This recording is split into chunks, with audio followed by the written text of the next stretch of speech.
Hello friends, வணக்கம். Welcome back to my channel. நீங்கள் இது வரைக்கும் நம்ம சேனலை சப்ஸ்கிரைப் பண்ணாமல் பார்த்துட்டு இருந்தீங்க அப்படின்னா சப்ஸ்கிரைப் பண்ணிவிட்டு பாருங்கள். கூடவே பக்கத்தில் இருக்கிற பெல் பட்டனையும் ப்ரெஸ் பண்ணிக்கோங்க. இப்போ அவங்க நம்ம கதைக்குள்ளே போகலாம். கலகலவென சிரித்த முகத்தை சற்று பயத்தோடு உற்று பார்த்த நீலகண்டனுக்கு அதிர்ச்சியாக இருந்தது. அது வசுமதிதான். திரும்பவும் கலகலவென சிரித்து கொண்டே, என்னவோ பயமே இல்லை, பேய் பூதம் இதிலெல்லாம் நம்பிக்கையே இல்லை என்று வீரவேசம் பேசுவீர்களே, பயந்தீங்களா? நல்லா பயமுறுத்திட்டேன் தானே என்றாள். நான் ஒன்றும் மோகினி பேய்க்கு பயப்படல, உன்னை பார்த்து தான் கொஞ்சம் பயந்துட்டேன். அதுவும் இந்த நடுராத்திரி கும்மிரட்டில் தனியாக நான் இருக்கும்போது உன் மூஞ்சி கொஞ்சம் பேய் மாதிரி பயத்தை தான் தருது. கண்ணாடியில் பார்த்துருக்கிய உன் மூஞ்சிய, உனக்கே பயமாக இருந்திருக்குமே என்று கிண்டல் செய்து தனது பயத்தை மறைத்து கொண்டான். உடனே வசுமதி போதும் போதும் சமாளித்தது. நிஜமா சொல்கிறேன், மோகினி நம்ம ஊர் ஆம்பளைங்க 6-7 பேரை கொண்டு இருக்கா. நீங்கள் ஏன் இந்த நேரத்தில் இந்த வழியாக வர்றீங்க? உங்கள் அம்மா சொல்லவே இல்லையா என்றாள். ஐயோ பொண்ணு, நீயே பயப்படாமல் இந்த பக்கம் தனியாக வரும்போது நான் வரக்கூடாதா என்றான் நீலகண்டன். நான் பொண்ணா? நான் தான் பேயாச்சே, நீங்கள் தானே சொன்னீங்க. அதனால் நான் வரலாம், நீங்கள் தான் வரக்கூடாது என்று சொல்லி கொண்டிருக்கும் போதே அவளின் முகத்தில் பயம் பரவியது. பாலு கிணற்றை உற்று பார்த்தாள். அதோ அந்த கிணத்தை உத்து பாருங்க, அங்க மோகினி இருக்கா பாருங்க என்றாள். அவனின் கையை இறுக பற்றியபடி அவள் இறுக பற்றிய இடம் வலிக்க ஆரம்பித்தது. நீலகண்டனுக்கு விடுவித்து கொள்ள எண்ணினான்.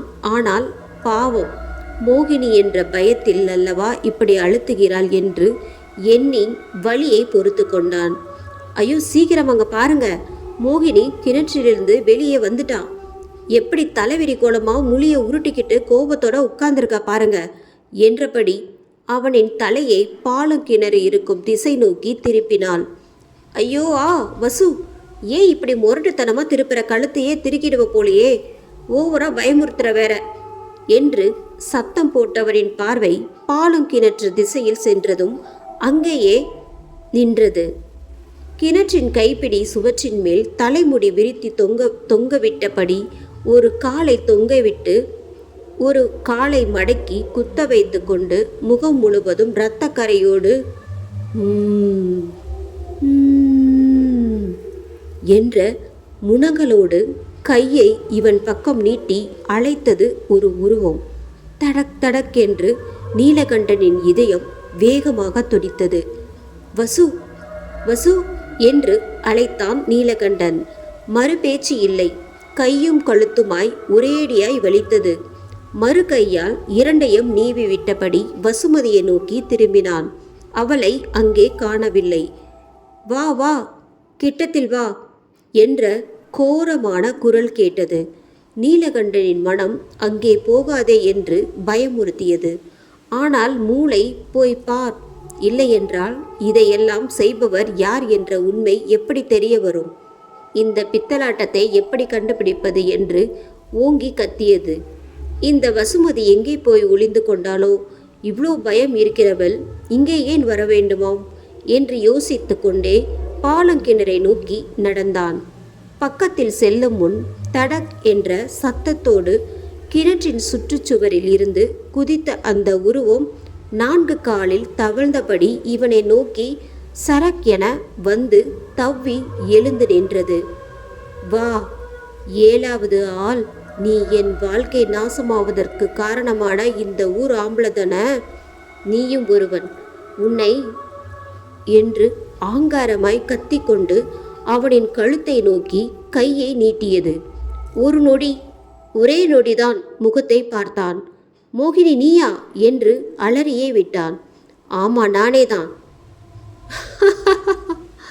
என்கிட்ட வந்துடு, உன்னையும் கொன்னாதான் எனக்கு நிம்மதி என்று ஆங்காரமாய் கத்தியவள் அடுத்த நொடி ஓ என்று அழுதாள். என்னை இப்படி ஆக்கிட்டீங்களே, இரக்கமில்லாத உங்களால் நான் தான் இரக்கமில்லாமல் ஆயிட்டேன் என்று கத்திக்கொண்டே இவனின் கழுத்தில் கை வைத்தாள். ஜிவ்வென்று தலை சுற்றியது நீலகண்டனுக்கு. அப்படியே சாய்ந்தான்.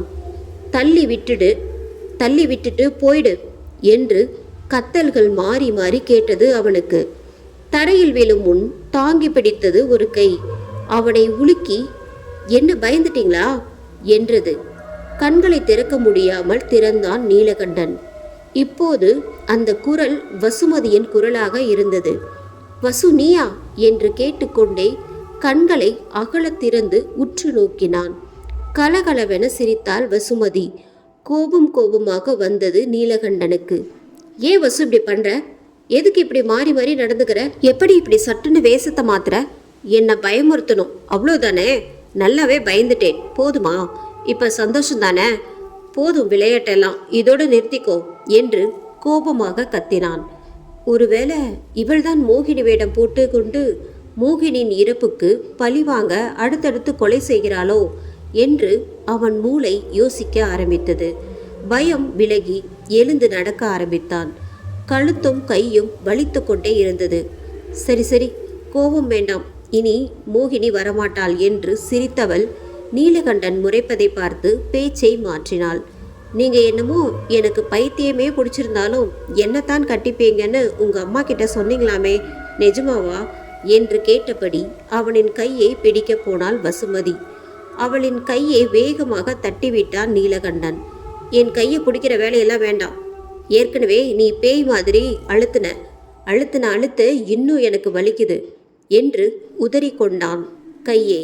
சரிப்பா, தொடலை, எனக்கு பித்து பிடிச்சிருச்சு, எப்போ பார்த்தாலும் ஆலமரத்தையில் உட்கார்ந்து எனக்கு நானே பேசிக்கிறேன் என்றெல்லாம் உங்க அம்மா சொல்லி இருப்பாங்களே, நீயும் அதை கேட்டுட்டு என்னை விட்டுடலான்னு பார்க்குற, அப்படிதானே என்றால் அவனோடு நடந்து கொண்டே.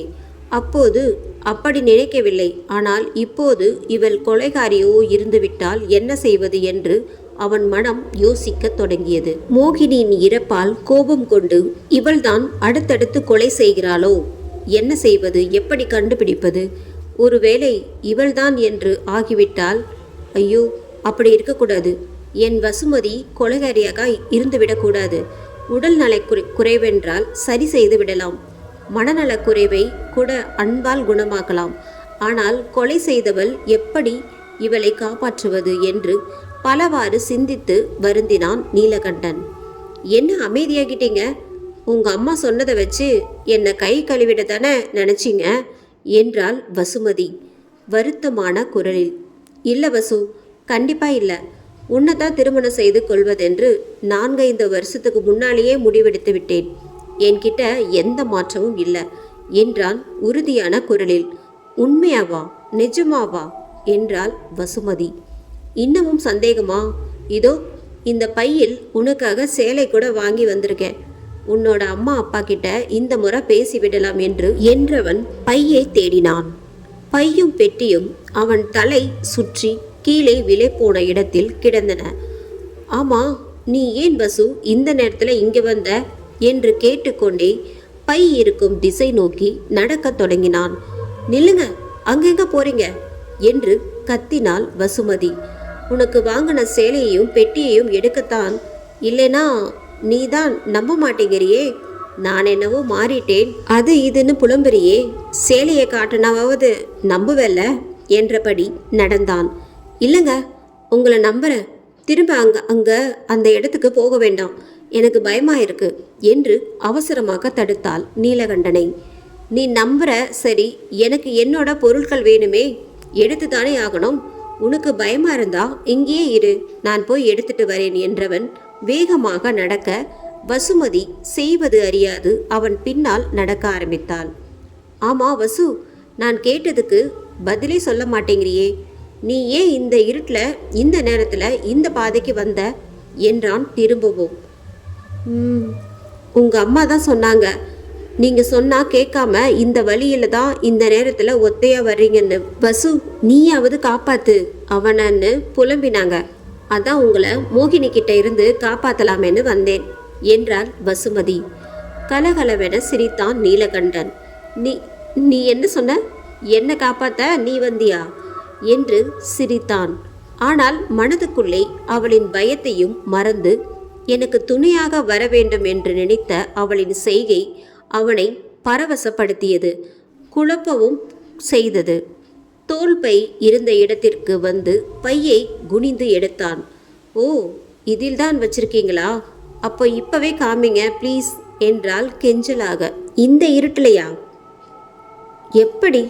நாளைக்கு தான் உங்கள் வீட்டுக்கு வந்து உன்கிட்டயே தரப்போறேனே, அப்புறம் என்ன, அப்போ பார்த்துக்கோ என்றபடி பையை தோளில் மாட்டப் போனான். ஓ என்று அழ ஆரம்பித்தாள் வசுமதி. திடுக்கிட்டான் நீலகண்டன். எதற்கு இப்படி அழுகிறாள் இவள் என்று யோசித்தபடி, சரி வசு, ஏன் இப்படி இதுக்கு போய் அழுகுற, இப்பவே காட்டுறேன் பாரு என்றபடி தோள் பையை திறக்கலான் போனான். இவளிடம் ஏதோ சரியில்லை என்று மனதுக்குள் நினைத்து வருந்தினான். இதோ இதுதான் பாரு, இந்த இருட்டுல இது என்ன கலருன்னாவது தெரியுதா என்றான். அட, உங்க செல் டார்ச்சை ஆன் பண்ணுங்க, இது கூட நான் தான் சொல்லணுமா, சீக்கிரம் எடுங்க என்றாள் வசு. ஐயோ, அது இருந்தா ஏன் இந்த இருட்டிலேயே நடக்கிறேன், அது சார்ஜ் போய் ரொம்ப நேரமாச்சு என்றபடி செல்லை எடுத்து காண்பித்தான். என்கிட்ட கொடுங்க என்று பிடுங்கி ஆன் செய்தாள் வசுமதி. செல்போன் பளிச்சென்ற ஒளியை சிந்தியது.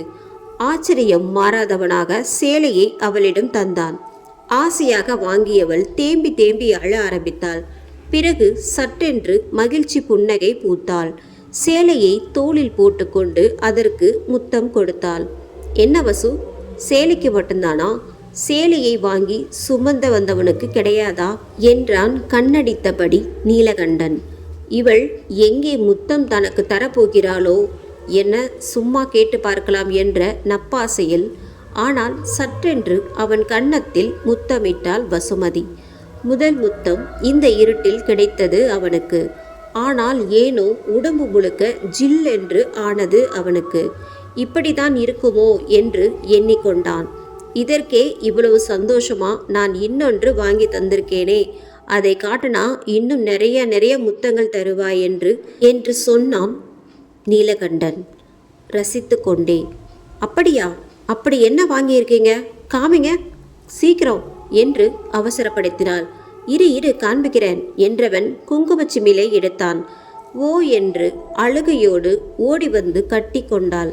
அவனின் எலும்புகள் நொறுங்குவது போல வலித்தது. போதும் வசு, போதும், விட்டுவிடு.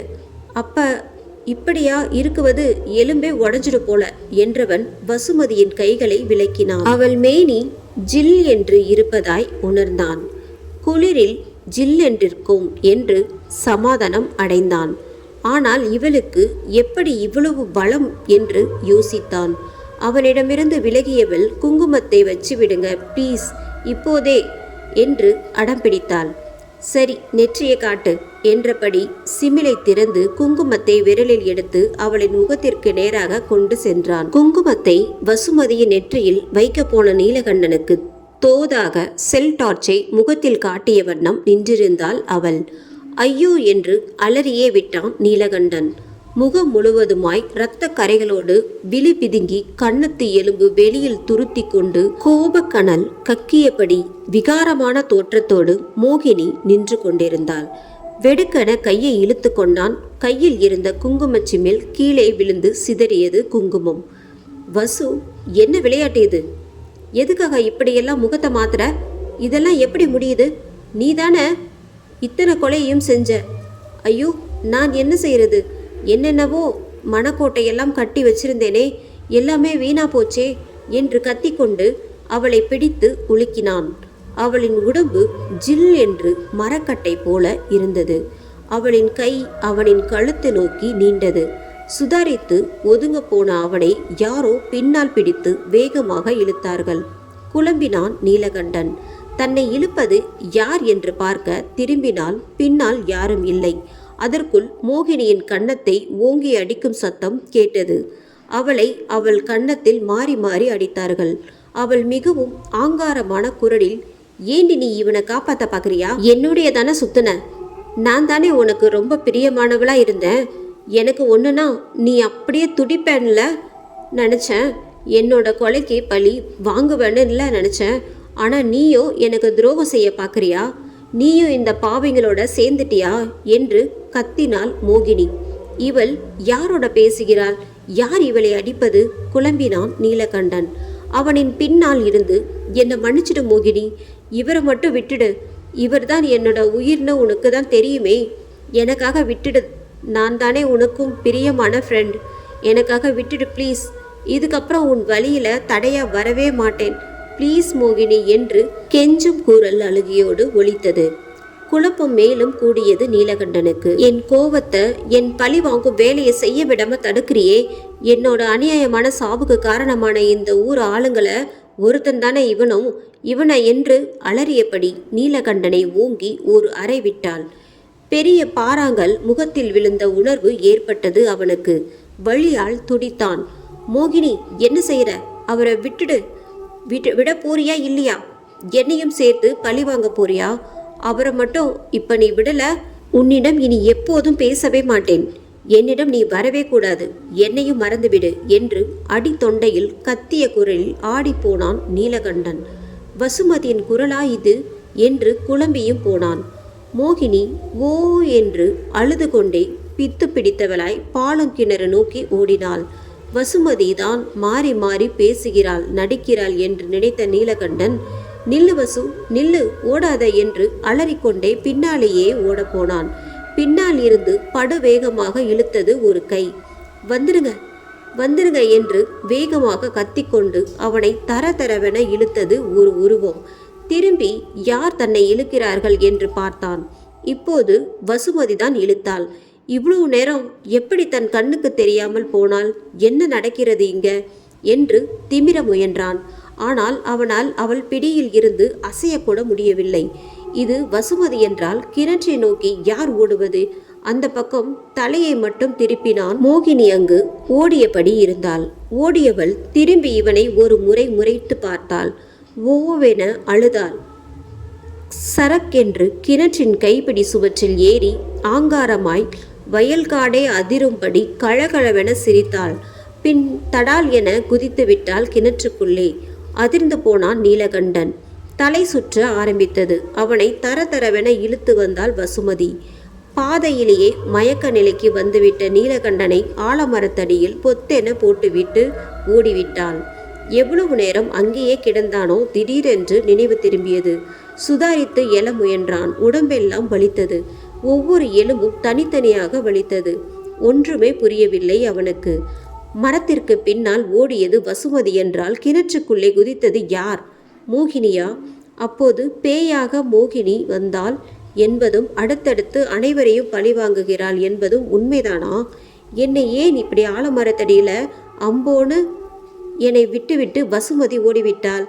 என்னால் விடுவித்து கொள்ள முடியாத அளவுக்கு எப்படி அவளுக்கு இவ்வளோ பலம் வந்தது என்று அடுக்கடுக்கான கேள்விகளோடும் குழப்பத்தோடும் எழ முயன்றான்.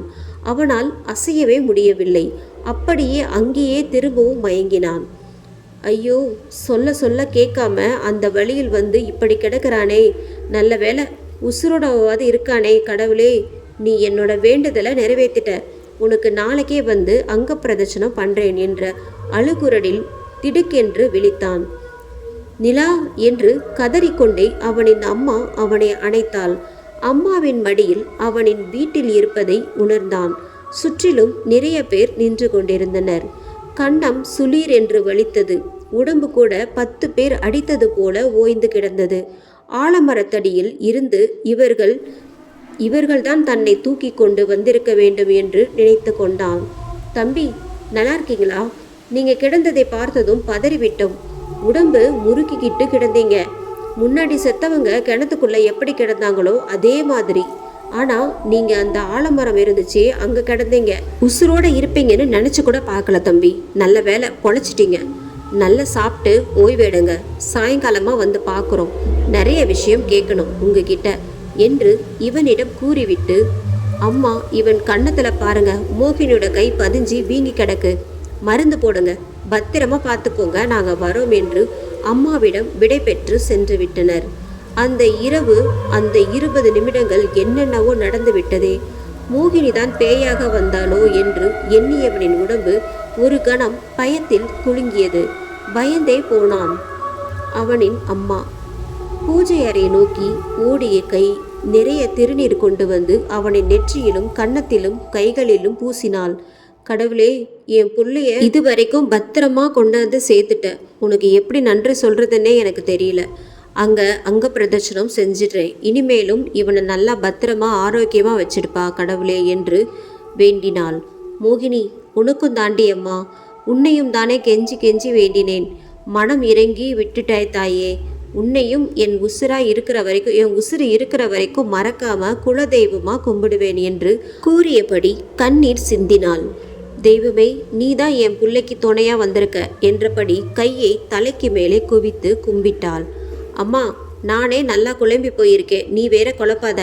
நீ வசுமதி கிட்ட என் மவ சொன்ன கேட்காம நடுராத்திரில ஒத்தையடி பாதையில வரப்போறான்னு நீ துணைக்கு போய் காப்பாத்து அப்படின்னு சொன்னியா? அவள் தான் வந்தா. என்னை மோகினி கிட்ட இருந்து அவ தான் காப்பாத்தினா. என்னை இழுத்து வந்து ஆலமரத்தடியில விட்டு ஏன்னு தெரியல ஓடியே போயிட்டா என்றான் வலியின் முனங்களோடு. நீலகண்டனின் அம்மா சட்டென அகற்றுவதை நிறுத்திவிட்டு அதிர்ச்சியோடு அவனை பார்த்து, என்னடா சொல்ற என்றாள். ஆமாம்மா, வசுமதி தான் காப்பாத்தினா. என்னோட அந்த ஒத்தையடி பாதையில வந்தா என்றான் நீலகண்டன். ஓ என்று தலையில் அடித்து கொண்டு மீண்டும் மீண்டும் அழ ஆரம்பித்தாள் அவனின் அம்மா. இந்த எபிசோட் பிடிச்சிருந்தது அப்படின்னா நம்ம சேனலை மறக்காமல் சப்ஸ்கிரைப் பண்ணுங்கள், லைக் பண்ணுங்கள், ஷேர் பண்ணுங்கள். நன்றி, வணக்கம்.